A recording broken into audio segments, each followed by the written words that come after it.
Hey everyone, we're Sike Insights and we help remote teams build better working relationships. We talked to over 150 remote managers and individual contributors and identified that the overwhelming problem they face is that it's really hard to get to know your remote teammates when you're not seeing them in person every day. How do you get to know how somebody likes to communicate and get feedback when you actually don't ever meet them?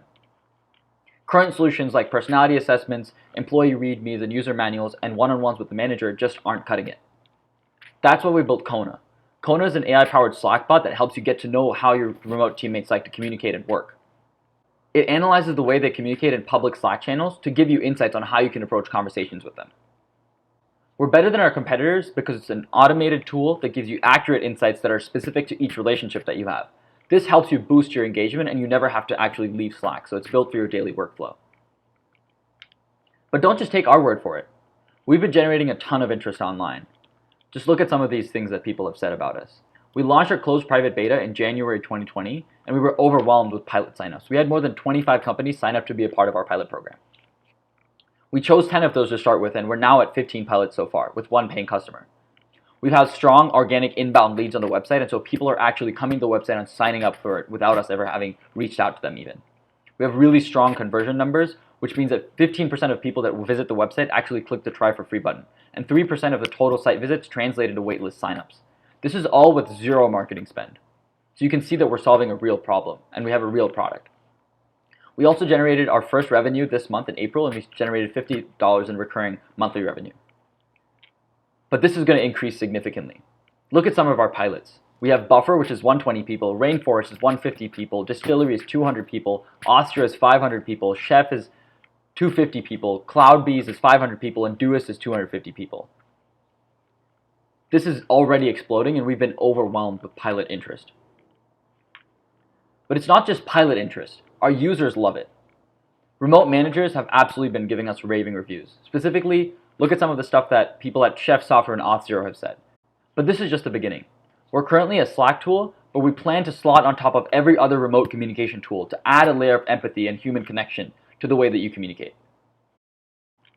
Now let me talk a little bit about our business model. Based on the work we've done with our early customers so far, we've identified that our customer segment is fully remote distributed teams with more than 25 people that use Slack. Within that, there's 3 different types of people for whom the primary value proposition is a bit different. So for HR and people operations leads, it's improving engagement and retention for their team.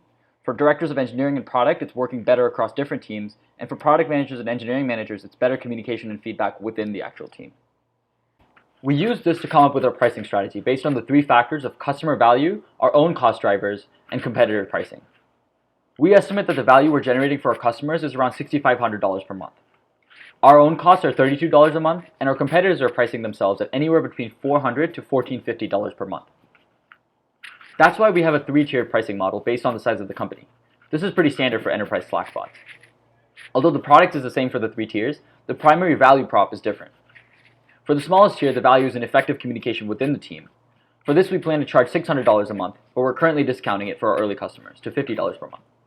As the company gets larger, though, they start prioritizing employee engagement, and as it goes into the 3rd tier, effective collaboration between teams becomes important.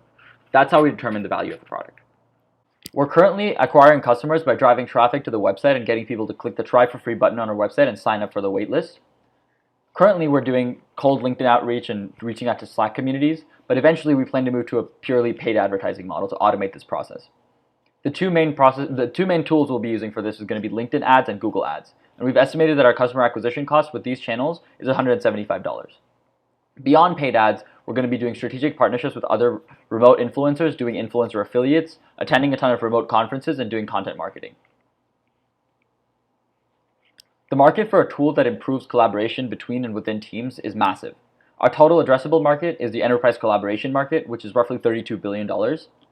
Within that, talent management software is valued at $6 billion. And last year alone, Slack tools for remote teams generated over $50 million in revenue, which is our beachhead market. So in the past 6 months, we've talked to 150 potential customers. We built our first version of the product. We acquired our early customers and iterated on the product based off of their feedback, and we started generating early revenue.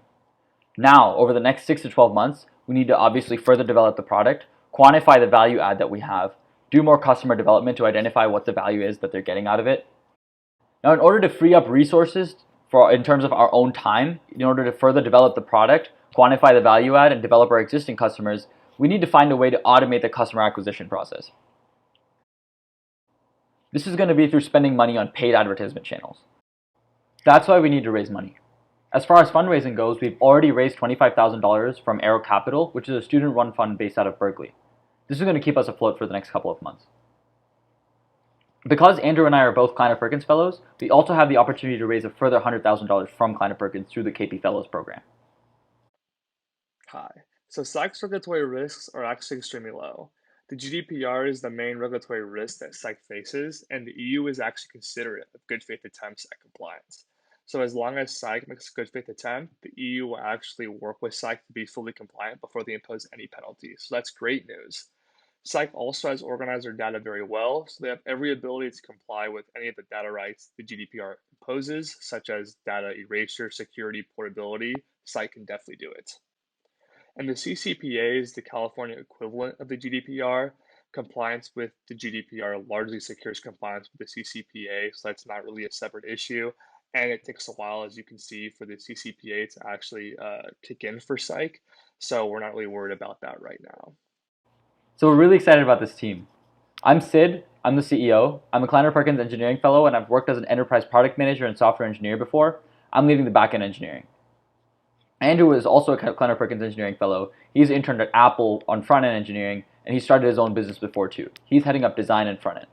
The two of us are building and working on the product. Karine is graduating in 2.5 years from UCLA, summa cum laude, with an English major and entrepreneurship minor, so she's heading up outreach and marketing. Ben has worked as VP of Sales at an enterprise SaaS company before and is currently a senior business development manager at Udemy. He's heading up sales. And Armand is going to be a lawyer at Wilson Sonsini, one of the best law firms in the world, and he's going to be handling the legal side.